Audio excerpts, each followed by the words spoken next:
everyone, I'm your host Mary Van Rose, and you're watching Healthy Living in the Bronx. Today's show is all about art and wellness here in the Boogie Down.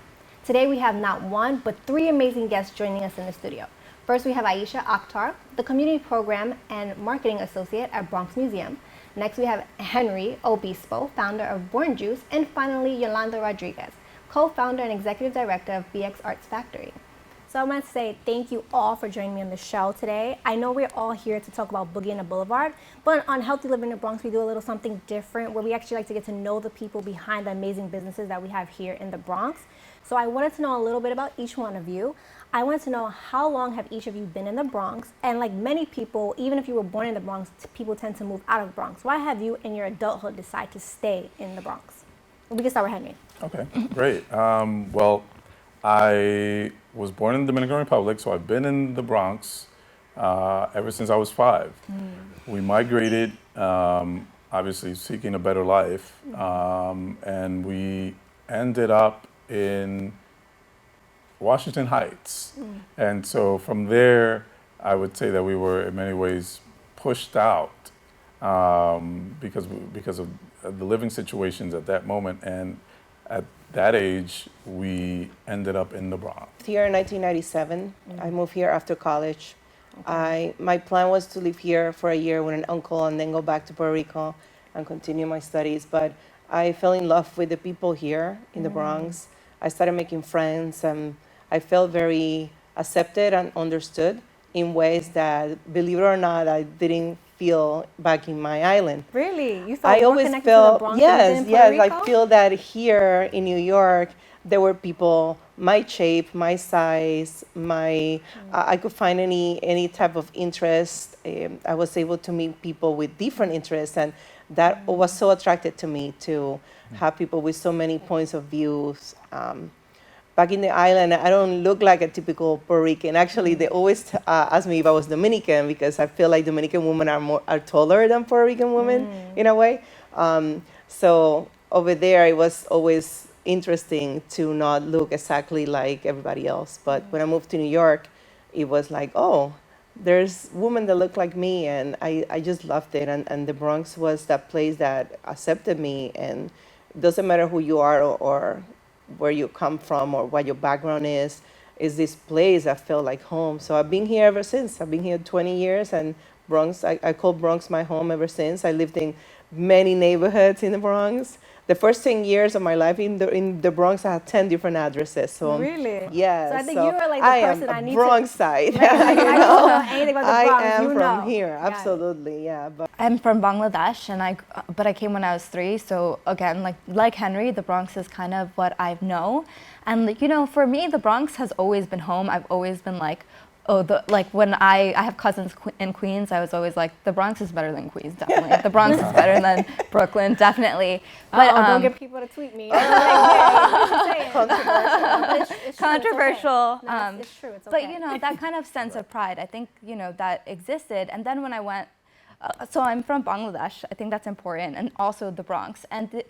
And when I went to college, people were like, oh, she's from the Bronx, like, I should be scared of her. But I think I'm a very sweet person, and the people that I know that are from the Bronx are really, really sweet, caring, like, loving people. So I think I came to realize that it's, what matters is the stories that are being told of places like Bangladesh, places like the Bronx. Like, the stories are told by people in power, and like, we don't always get to like hear the stories of the vibrance, of the creativity, of like the entrepreneurship, of the amazing immigrant families. And I think that's really, really important. And in terms of like coming back to the Bronx and living in the Bronx, I think I've always had that sense of knowing it's really important to give back to the communities. One really amazing art piece that has influenced my life is Question Bridges. I don't know if you guys heard of it. It's a video installation, had 5 panels, and a group of people put it together, and they interviewed 120 Black men about like their lives, and like just different, you know, just asking them different questions. And one thing that really stood out to me was this conversation by this older Black gentleman who was talking about neighborhoods. And he was saying that when he grew up, he lived in a neighborhood where he saw doctors and also like lawyers with maintenance workers living on the same block. And that was really, really important because he was able to see different stories of the people, different stories that he could also then embody. And I think that's really, really important. Like, as you know, we go outside of the Bronx, like, and get degrees, or even if we're, to just come back and stay here and not leave their communities. And I think it's especially important as we start understanding the system, the power of those stories, and like the power infrastructures that are at play. That's actually very powerful. So basically, you're saying like you can correct me if I'm wrong. One of your main reasons for coming back is to share that space, that narrative with people from the Bronx to say, hey, I went on to get a degree in this, but I've come back to my neighborhood, and we all can like. We'll probably talk a little bit more about this later, but we'll see like people taking over neighborhoods that are not necessarily native to the neighborhoods, and it's not necessarily, we don't know if it's a good or a bad thing as of yet, but we know that when we stay and we come back and we build our neighborhoods, it's always positive results, right? Yeah. We know that to be true. Exactly. So I know that you have a very important position at the Bronx Museum. I'm going to put myself on a spot, if I can be real honest. Mm-hmm. I didn't even know we had a Bronx Museum until last year. Mm-hmm. Really? Is that bad? I know that's bad, right? No, I don't know that that's Oh, bad. see, yes, no judgment, I think your story is the story of many Bronxites. Yeah. What exactly does the Bronx Museum offer to Bronx residents? I'm quite sure there's so many programs and just activities I'm just not aware of. Sure. I want to tell you that I actually didn't know that the Bronx Museum existed either until I graduated from college. And that's someone who was interested in the arts, and that's something that I did. So right now I do marketing at the Bronx Museum, and I think that's really crucial to get people to understand that there is a museum in their neighborhood. So the Bronx Museum is one of the few institutions in New York City that is free admission, and we have it's a contemporary. Also, all week it's free. All week it's Wow. free. It's not a specific day. You just go. You don't even have to show an ID or anything. You just go in, and it's a contemporary art museum. Right now we have these 3 amazing shows. One is Diana Al-Hadid, Delirious Matters. It's a beautiful sculptural work. And then we have Manuel Mendive, Nature, Spirit, and Body. He's a really important Cuban artist. And then Randy Goodman, Iran Women Only. And really the museum's mission is to have art that reflects the diversity of the Bronx. So we have like in those 3 shows we have Cuba, and then we have a Syrian artist from Brooklyn, and then we have Randy Goodman whose show is about Iran, but she actually grew up in the Bronx and she's a photojournalist. And we have lots of programming, and most, if not everything that we do at the Bronx Museum is free. It's free, but it's not cheap. It's like It's a beautiful space, and the shows are high quality exhibitions. It's sad that more people in the Bronx don't know about it, because like people in Europe know about the Bronx Museum. We get like international people from all over the world coming to visit us. So we need more Bronx residents being aware that they have this amazing resource in their community. And it's also like goes back into like Bronx pride, is like knowing like you do have things in your community that you can be a part of. Thank you for that. And Yolanda, so for those of us at home, because I know your organization is relatively new, can you tell us a bit more about the mission of BX Factory? Yes. So we began 2014, and basically we saw there was a need in the Bronx for an organization that would connect the arts to the community in a deeper way, in a way that's guided by what the community needed or wanted. So we started in 2014. It's going to be 4 years now in December. We've started in a local business. We wrote our name on a napkin, and we decided to start working with the community.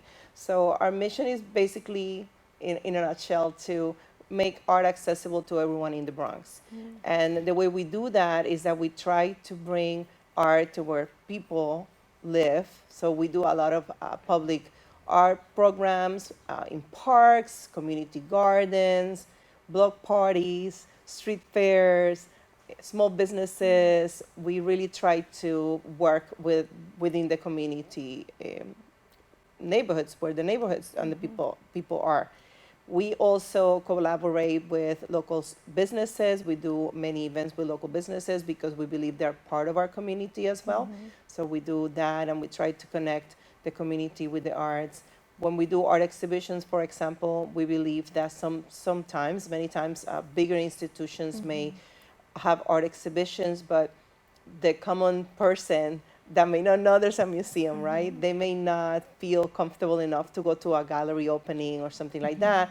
So maybe through workshops, through other type of programming that happens there that triggers the interest of community members that would not normally go to an art exhibition, we'll attract them through those activities, bring them in, and then art exhibitions always have very powerful topics. Specifically, in the Bronx, we have many artists that believe in using art with a powerful message. So many artists in the Bronx use politics and economic topics or issues in the community to do art. So when you have people coming in for different events, then you could start talking about what the meaning of the art is. So to us, that's very important. So we try to do that as much as possible. We have a program called Nesting the Arts Project, and again, with that mission of bringing art to where people live, we actually go to their homes. Really? And yes, we do this programming, and we actually have a virtual resident artist that we work with the parents in a house, and then we go live in social media, so families at home can also join in doing art with us, because we believe in our communities, many of us that come from different countries, art and creativity was part of our upbringing. There's no doubt about it. There was creativity everywhere, from the grandmother that made us the dress for going to a party, to the mom that made beautiful arts and crafts for a christening or whatever. So there was always creativity, a lot of music, a lot of dancing. So sometimes those immigrant people or people that migrate to other areas lose that when they come to an urban space. So for us, we want art to become part of the legacy again of many of these immigrant families. So by us bringing art to the homes, we're teaching parents this could become part of your legacy, to be creative at home with your families. So there's a lot of programming that we do that is kind of that mission of bringing art to everyone in the Bronx in a way that is comfortable.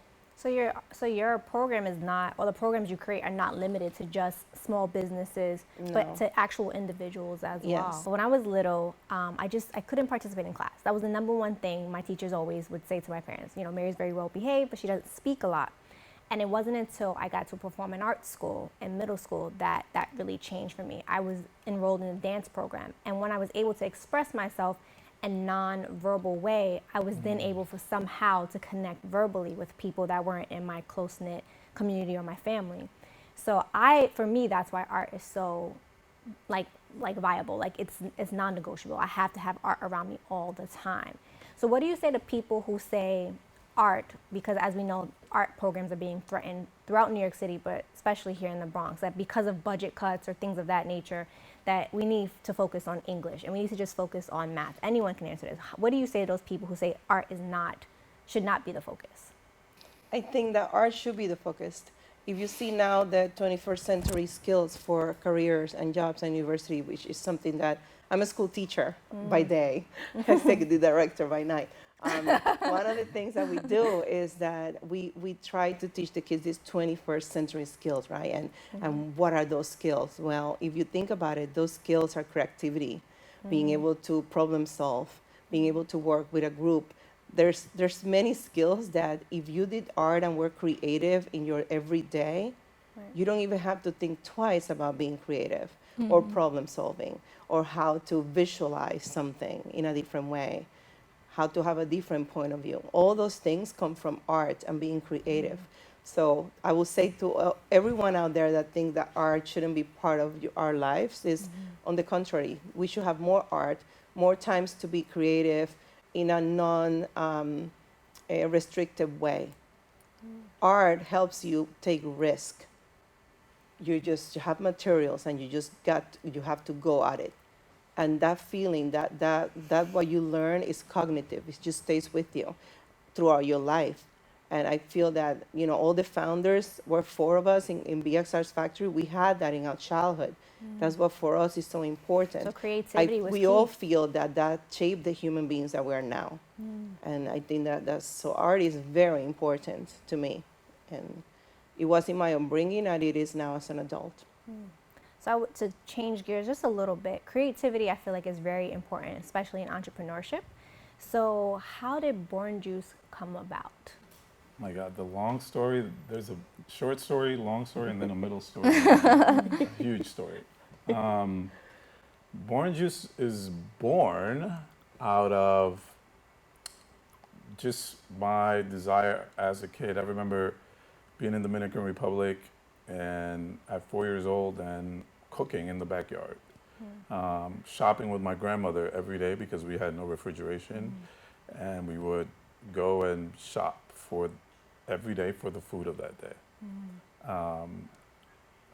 I was, the idea of me being just free and having freedom as a child and, using whatever was growing in my backyard there and creating concoctions and making juices and everything at that early age stayed with me.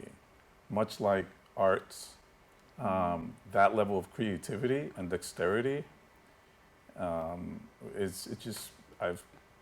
carried it with me ever since I was a child.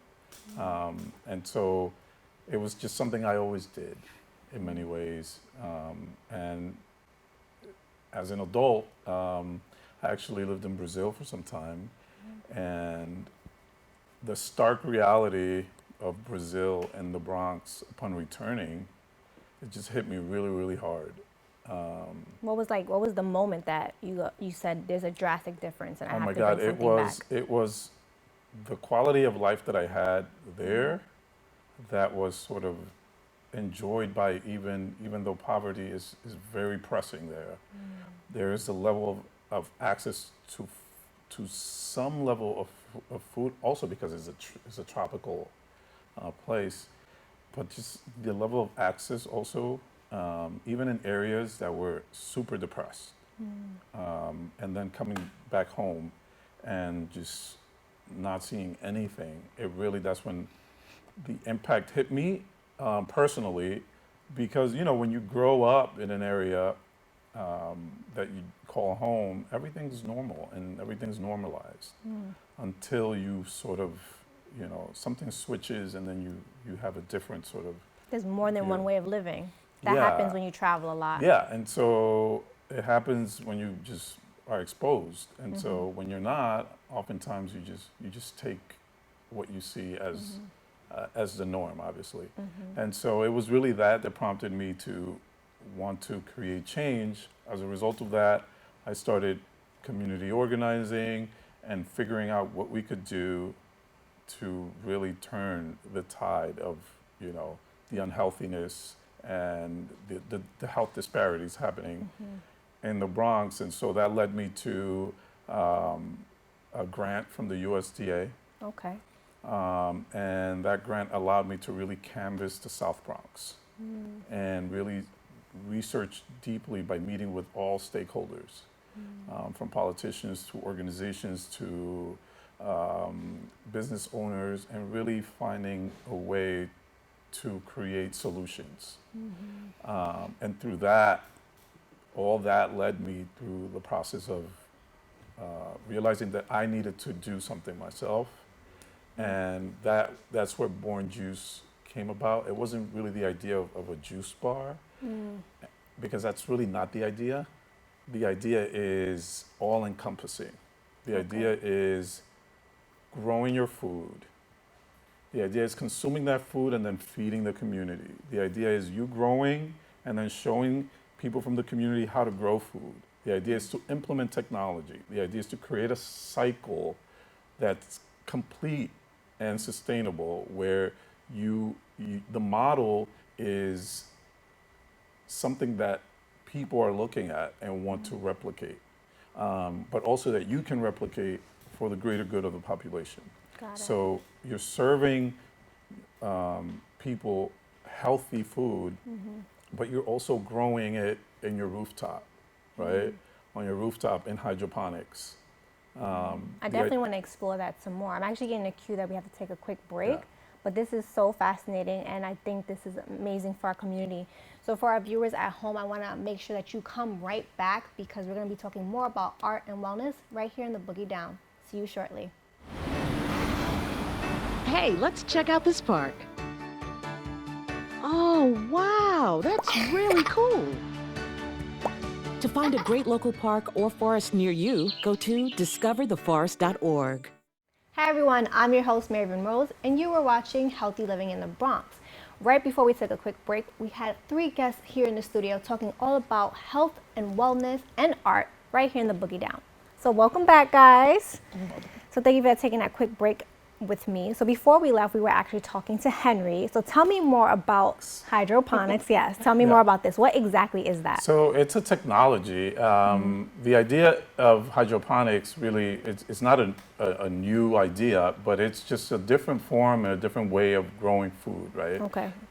Especially in urban environments where land is very scarce, and the land that there is usually contaminated.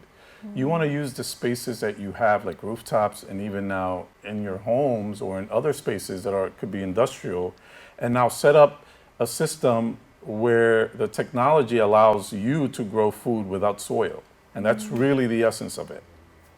So the question I have is, like, how did you learn about that, and why do you feel like that's so important for our Bronx residents? Well, I've had an interest in nature.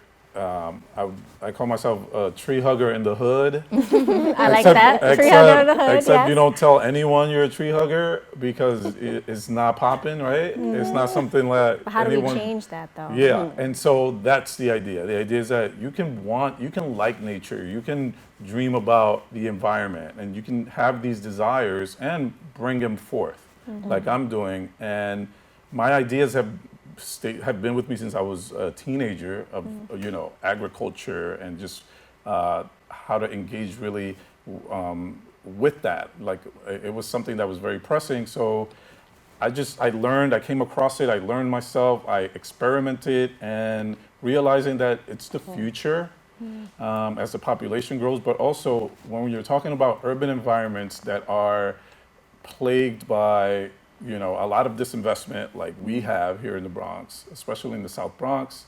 And you know that food and food access and food justice is really the pressing matter. You want to put it in people's hands so that people can take the power back. Right. And hydroponics is a way to do it. And just technology is a way to really reclaim your power and by way of food. I love that. So I know you guys are all here for one collective cause, and that is Boogie on the Boulevard. So can you guys give me a little background how you each got involved in this and what exactly is it? So Aisha, if you can go ahead and start and tell me what exactly is Boogie on the Boulevard, and then we can each go into how did you get involved? Sure. So Boogie on the Boulevard is an all-day event that focuses around health, wellness, and fitness. And what we do is we close down 10 blocks on the Grand Concourse from 162nd to 170th Street and open it up to different organizations to do things that matter for the community. So Boogie started as an initiative to use our largest public space, and which is our streets. New York City's largest public spaces are our streets. So it was like a reimagining. So what if we didn't have cars? Like, what could the community do? What can we bring to the community? So that's where it started, and it's kind of grown and merged into this beautiful tree of different things. So we partner with different arts organizations as well as health organizations to bring different things to the Bronx that aren't always highlighted or made seem fun and important, like health, wellness, and fitness. Like, how do we make that cool? How do we make it really get it on people's radar? So to be clear, they shut down, how many blocks? Would you say It's a mile-long stretch. Mile-long on the Grand Concourse. And I think the goal is eventually to get the whole entire Grand Concourse shut down. Nice. Yeah. And so this year, I'll let you guys speak to some of the activities that are going on. But this year, we're going to have a block-long community table. If Henry wants to talk about that. Oh, wait, before we get there, what exact date is it? Date and time. Yes, okay. August 26th. from Yeah. 2 to 6 p.m. Yes. Okay, nice. So right in a Yes. nice late afternoon. Yes. Yes. And so what Aisha referred to was the block-long communal table, communal eating, which in many ways is an oasis within the Bronx, within the South Bronx, where we're going to be serving the Bronx salad.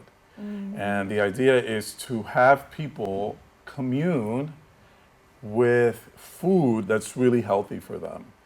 And to have that scenery in the Bronx is something really significant because it's not expected and it's something that actually we need. Yeah, we're gonna have thousands of people eating salad in the Eating Bronx. salad, Very sitting down In the middle of the street. in the middle of the In the street. middle of the street. I love this. A whole bunch of health vendors. Yeah. So it's a Yeah. great day for, would you say, Yes. the elderly? Would you say for the children? Everyone should Everybody. come in. Bring Yeah. your pet.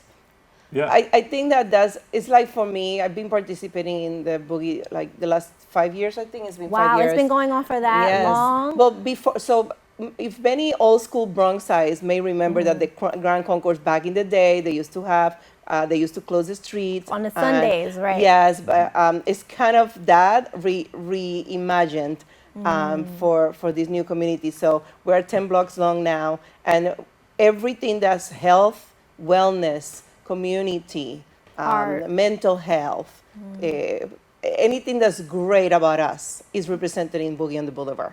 So August 26th, you're going to see groups doing fitness. We particularly, our organization, we do arts because we believe art is part of being a well Wellness, your well-being. yes, a well-rounded, healthy individual. So we have arts, we have music, we're going to have performers.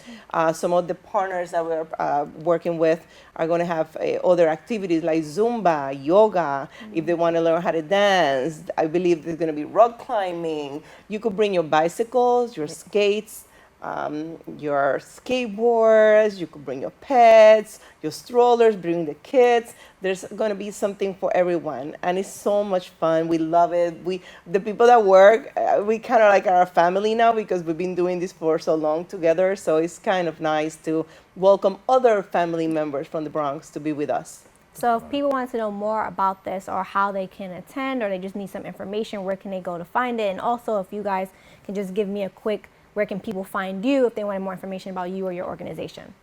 Okay, so if you want to find out more about Boogie on the Boulevard, just go to www.bronxmuseum.org, and we have it on our events page. Yes. And for us, BX Arts Factory is in all social media outlets. We're on Instagram, Twitter, we have a YouTube channel, Facebook, and our website, bxartsfactory.org. You can find us there, read more about our programming, and volunteer and be part of it. Nice. And for Born Juice, you just also go to Born Juice on Instagram or Facebook. So I want to say thank you all so much for coming with me onto the show. Today was just a really, really enlightening conversation. And I also want to give our big thank you to our viewers at home. I hope to see you on the next episode of Healthy Living in the Bronx. Bye, guys.